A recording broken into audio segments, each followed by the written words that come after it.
Do you believe in forgiving or forgetting? Everyone stood and lifted their glasses for my sister as if she had personally rescued the family from disaster, and while the compliments formed their usual tidy parade with each relative adding a little sparkle to her legend,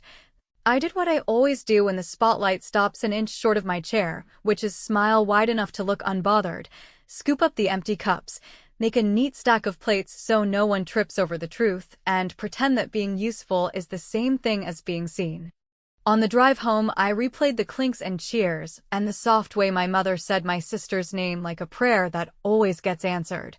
And I heard my father do that careful "I am proud of you" that lands like a condolence card, because it shows up only after the main event is over, and I felt that familiar tightening in my chest where the private math lives.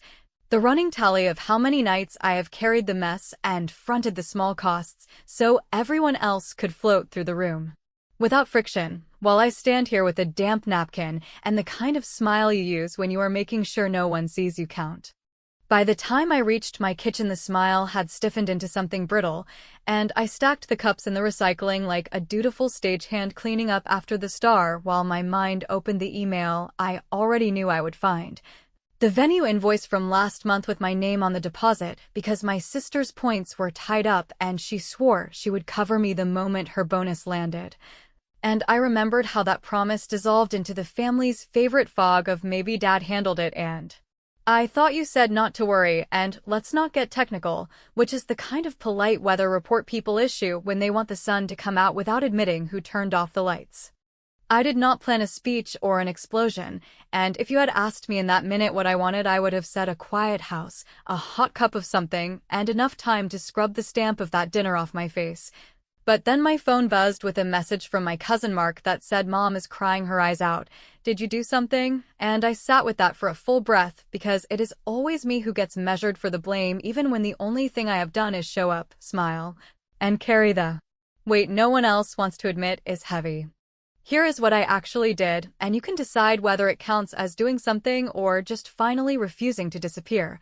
Because I opened the family group chat that usually hosts centerpiece photos and birthday reminders and the yearly squabble about who is bringing what to Easter. And I typed a calm "thank you for letting me help tonight" followed by a single line that said, "Here is the receipt for the deposit I covered last month in case anyone is doing year-end budgeting," and then I attached the invoice and the credit card statement line with my name on it and pressed send without adding a sad face or a joke to soften the truth, because I am done rehearsing apologies for existing.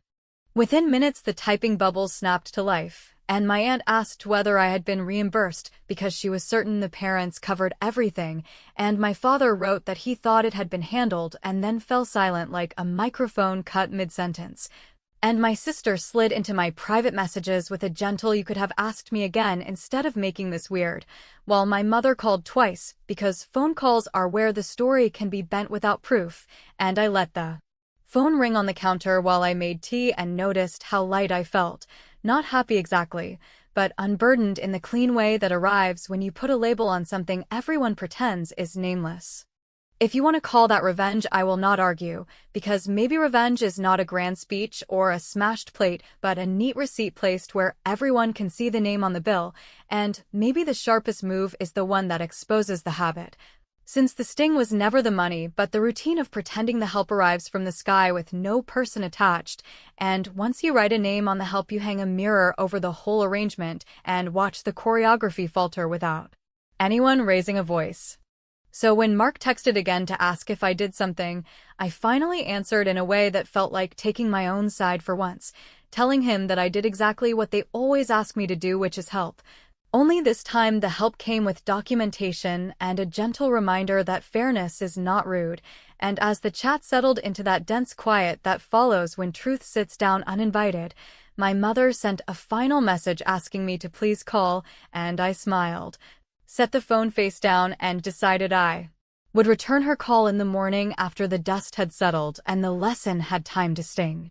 When Mark's question about whether I had done something kept pulsing on my screen like a tiny alarm that only I could hear, I sat at my kitchen table and realized with a steadiness that surprised me that the story my family tells about me did not start at that dinner, but way back when I learned that if I made myself easy, agreeable,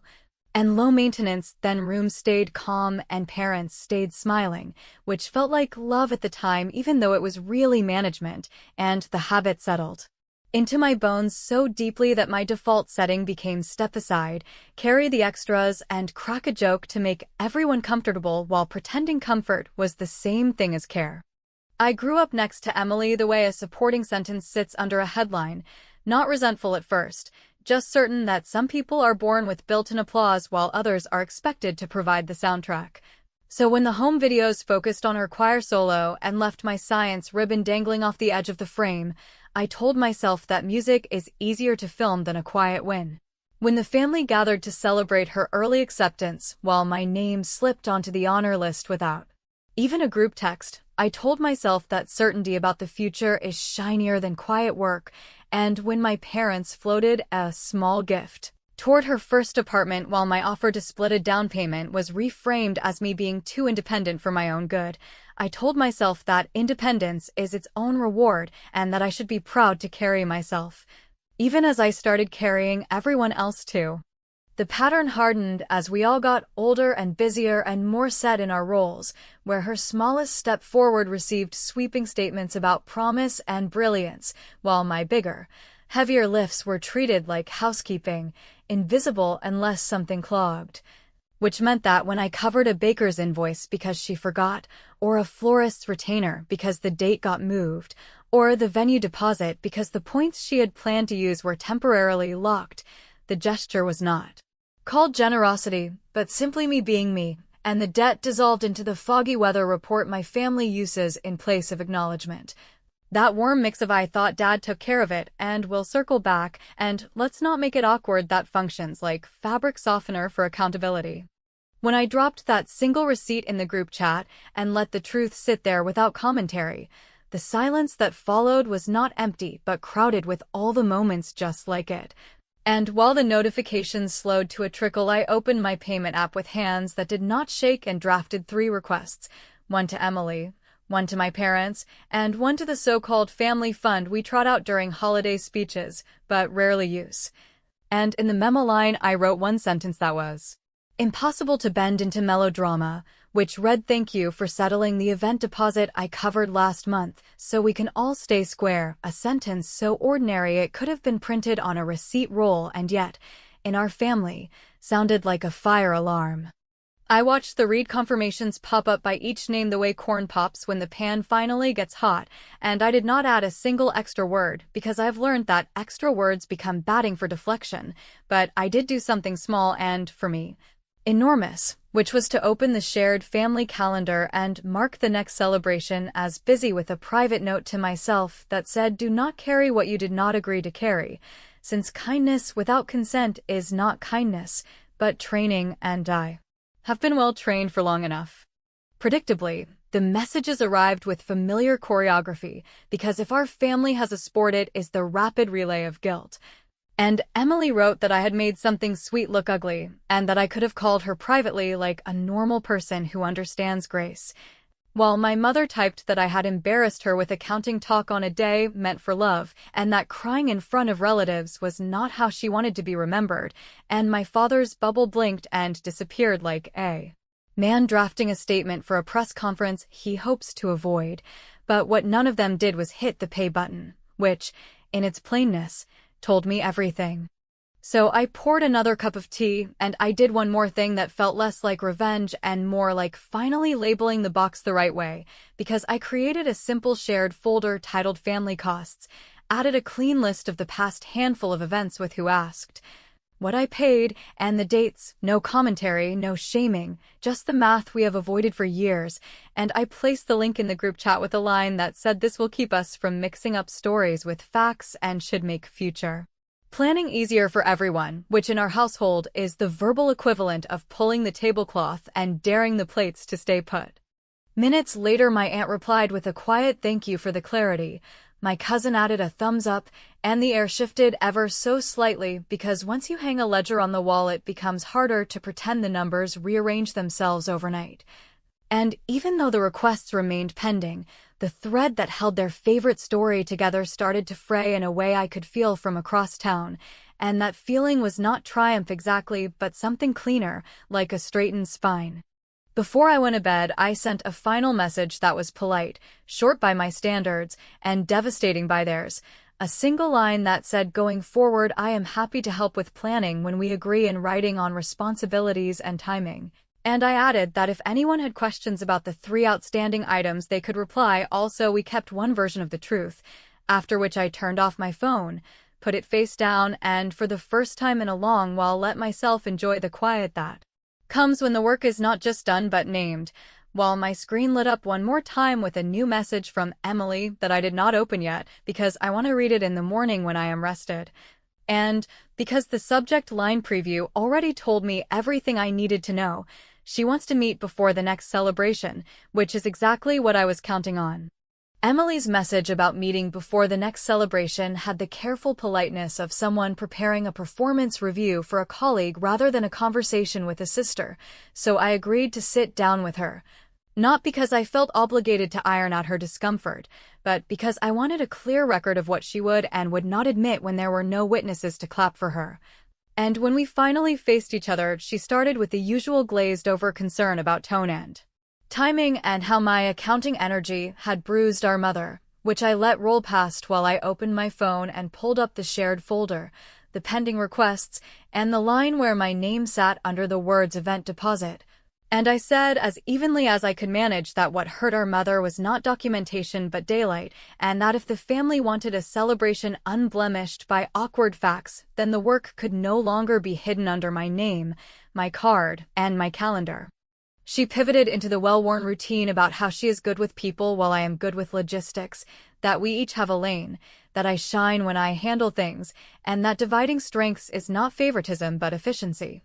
And because I have learned that the only useful answer to a story is a boundary, I told her I would not be handling anything unless 2 conditions were met, the first being that all outstanding balances were cleared without negotiation, and the second being that every future line item carried a named owner, a due date, and a prepaid confirmation. And before she could massage that into something vague, I asked if she believed she could manage the next event herself if I stayed out of the way. Because the group chat would read better if her name were not simply attached to speeches, but to contracts, deliverables, and final checks. Whether it was pride, habit, or the reflex of the golden child who has never met a stage she did not assume belonged to her, she said of course with a brightness that suggested I had insulted her by asking.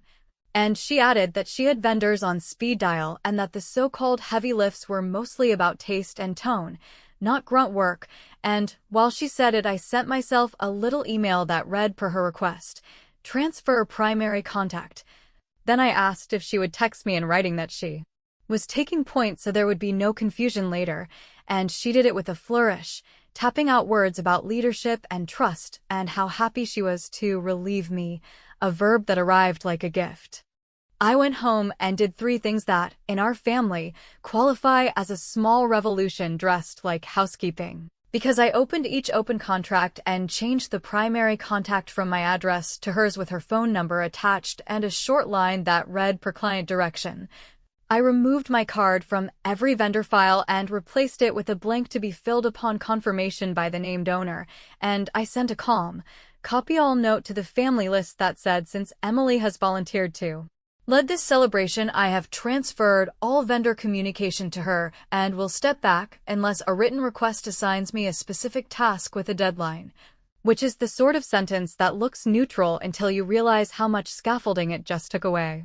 The first ripple hit faster than I expected, because by mid-morning the florist emailed a gentle reminder that the seasonal order held under my authorization would expire without a retainer by the end of the day, and instead of replying myself, the way muscle memory begged me to do, I forwarded the note to the family thread and wrote looping in Emily as primary per her request so she can finalize. Then I put my phone down and forced myself to let the silence belong to someone else for once. Which is harder than it sounds when you have been the family shock absorber for half your life.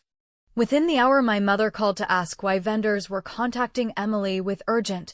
messages when this was supposed to be a joyful season, and I said as gently as I could that joy still arrives when bills are paid and names match responsibilities. that nothing urgent had happened beyond the normal cycle I have always managed, and that the only difference now was visibility, after which my cousin Mark privately sent a single line that made me laugh out loud in my kitchen because he wrote, "I have never seen her type so fast," and while I was smiling at that, my phone lit with Emily's name and a message that stretched across 3 screens about sabotage, optics, and how I had thrown her to the wolves. I could have argued that I had only put her in the light she insists on living in, or that wolves are less dangerous than expectations with no owner. Yet instead I sent one sentence that felt like a hinge closing on a door I have been propping open since childhood, writing, "This is leadership and you said you wanted it." After which I forwarded her confirmation text to the vendors so there was no room to reframe the story later, and when the florist pinged again at day's end to say the hold would lapse without a deposit, Emily posted in the group chat that everything was under control and that the payment would be handled before dinner, which suited me fine, because at exactly the second the deadline passed and the order automatically released, 3 relatives wrote asking whether I could just step in this once to rescue the arrangement, and I finally let the most honest line I have written to these people land in the open without apology, saying I am not stepping in because there is nothing to fix that a decision and a card cannot fix, after which my screen went completely still, the way a room quiets when the music stops and everyone realizes who was doing the playing all along. By the time the florist hold evaporated and the group chat shifted into that strange cheerfulness people use when they are tap dancing over a cracked floor, I understood that the only way to stop being the family shock absorber was to become the terms and conditions they could not click past, so I spent one focused evening turning what looked like stubbornness into a structure anyone could follow. Starting with a simple public checklist in the shared folder where each task sat next to a name, a due date, and a paid or unpaid tag that flipped to green only when a receipt landed, after which I added one more line at the very top that read the event proceeds as planned when all red tags are cleared by the morning of the celebration. Not because I wanted to play chicken with a party, but because I wanted them to feel, in their bones, what it costs to make a thing happen when the grown-up work is not done by a ghost. Emily tried to recast the checklist as micromanagement with nicer fonts, writing that I was creating anxiety and that guests should never see behind the scenes, which made me laugh in a way I had not laughed in a long time because the behind the scenes had always been my living room, my calendar, and my card, and if the curtain finally moved, that was not a scandal, that was air. So I replied that the folder was not for guests, but for family, that transparency is the price of leadership, and that my name would not appear next to a single unpaid item. Then I muted the thread for an hour, opened a fresh document, and drafted the piece I knew I would need if the red tag stayed red. A short message that began with the calmest sentence I have ever written to these people, which said, if the venue releases our reservation due to unpaid balances, Plan B is confirmed and prepaid. Details below. Plan B, which I built not as a trap but as a mercy with a spine, lived in a community center 3 neighborhoods over where the coordinator, a practical woman who runs youth basketball on weeknights and church potlucks on weekends, offered me a cancelable hold at a fair rate as long as I could give her a headcount by the morning of the day, and, because I am no longer in the business of anonymous rescue, I split the hold into equal shares and attached a simple payment link that credited each sender by name on a roster titled "Who Showed Up for Real." Then I forwarded that link to 3 people who had privately begged me to step in last time, asking them, politely and without heat, to test that it worked and to tell me whether the math felt fair. Which they did within minutes, perhaps because fairness is easier to recognize when you are not being asked for a blank favor. With Plan B solid and the checklist staring back at us in unflinching red and green, I did the thing that would look to my mother like sabotage and to any adult like a boundary. Because I scheduled a message to drop in the family chat exactly 1 hour before the original start time that read, if the venue requires a cleared balance and the balance is not cleared, we will shift to the community center with the same timeline, the same toasts, and a guest list that stays intact, and if you have not contributed to the share, you are still welcome, but please bring ice and paper goods, which sounds petty until you realize it is the first time in years I have asked anyone to carry anything heavier than applause.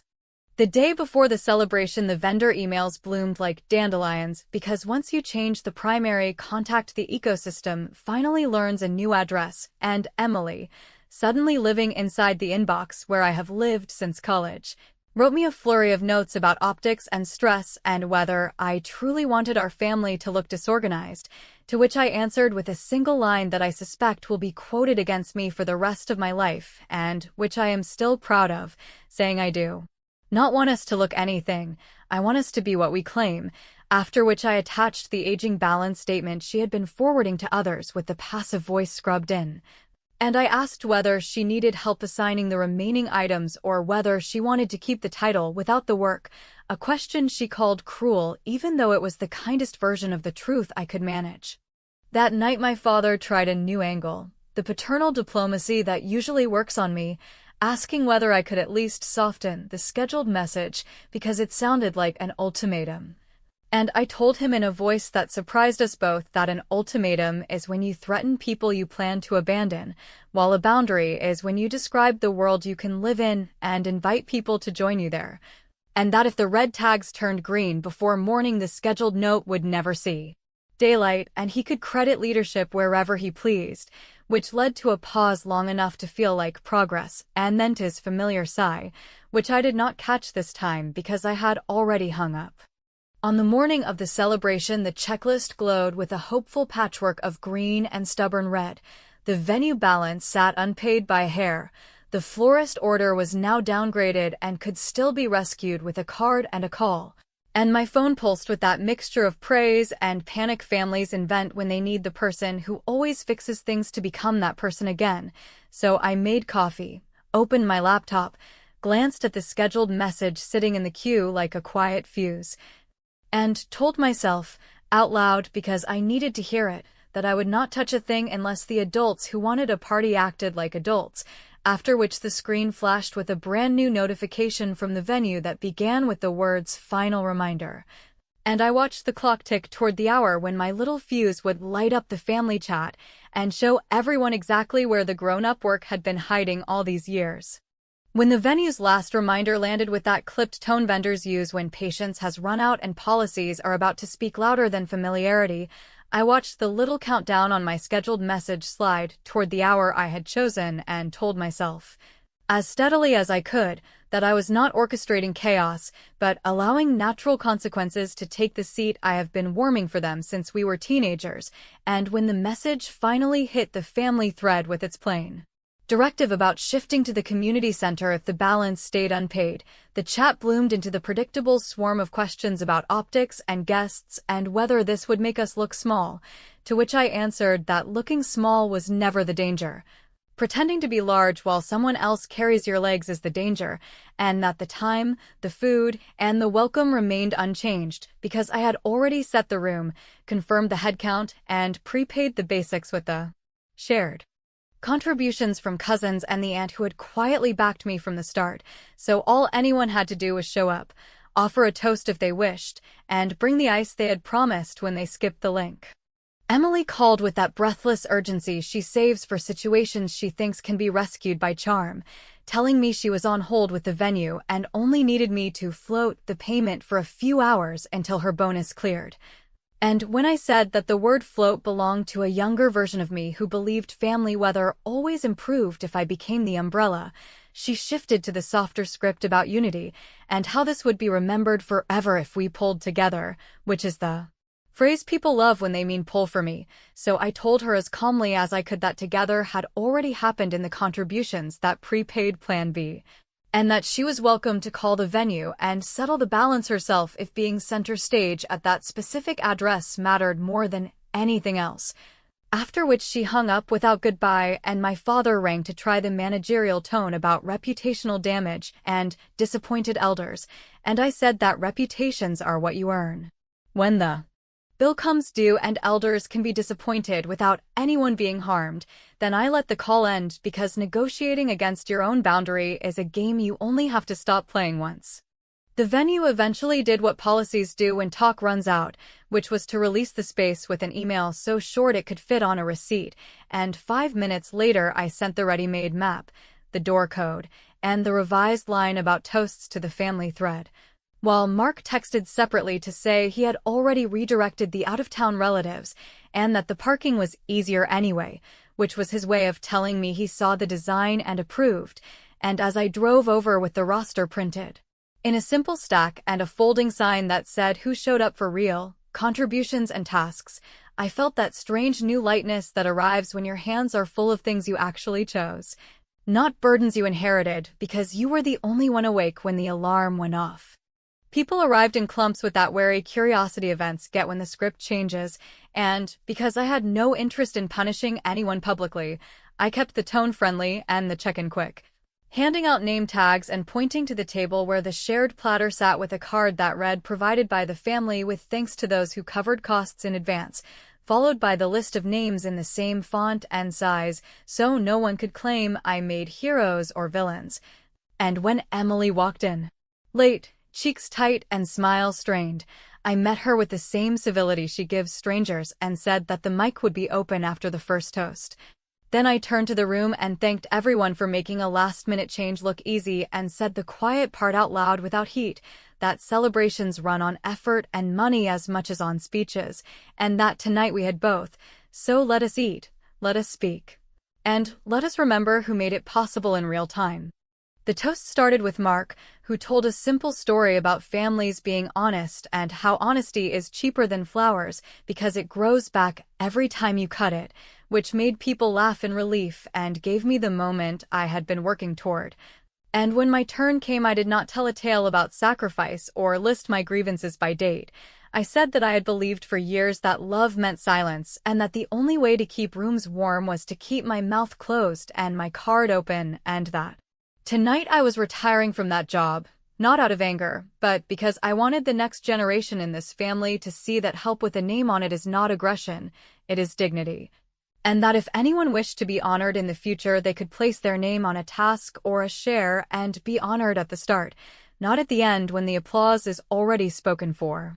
Emily stood with the microphone after me and tried to fold the evening back into the old format by praising unity and brushing past the logistics with a line about hiccups, yet the room had already shifted because context does not leave once it is introduced.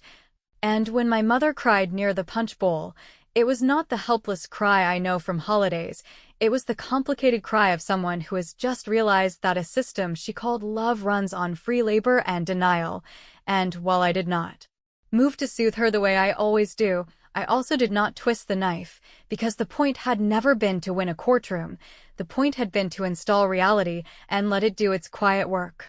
Before people left, I made one final move that looked, on paper, like administrative tidying and, in practice, like a reordering of power. Because I handed my aunt a sealed envelope containing the login to the shared family costs folder with a note that said you are the new treasurer because you actually balance things.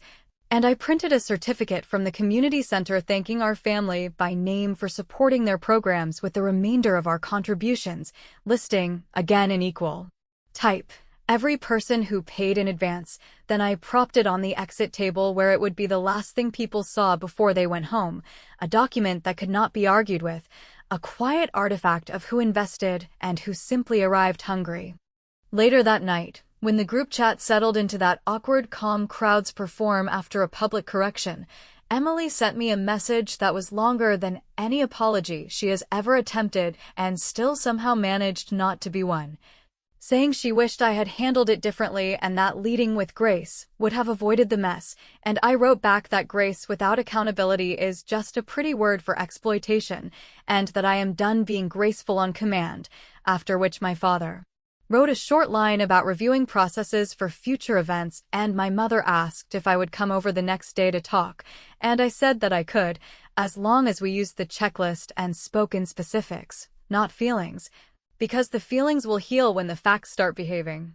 When I finally sat alone in my kitchen, the dishes drying without me babysitting them and my phone face down for once without guilt, I felt the clean click of a new normal setting in, not a fairy tale where everyone learns their lesson in one night, but a world where my name is no longer shorthand for free, where the ledger lives where anyone can see it, and where the next celebration, if there is one, will begin with a roster of hands instead of a script of excuses, and if someone asks whether I went too far, I will say that I did not go anywhere new at all. I just stopped walking back, and that is why, when the text arrived saying that my mother was crying her eyes out and asking if I had done something, I finally answered honestly that I had simply refused to disappear, and that sometimes refusing to disappear is the bravest and most generous thing a person can do.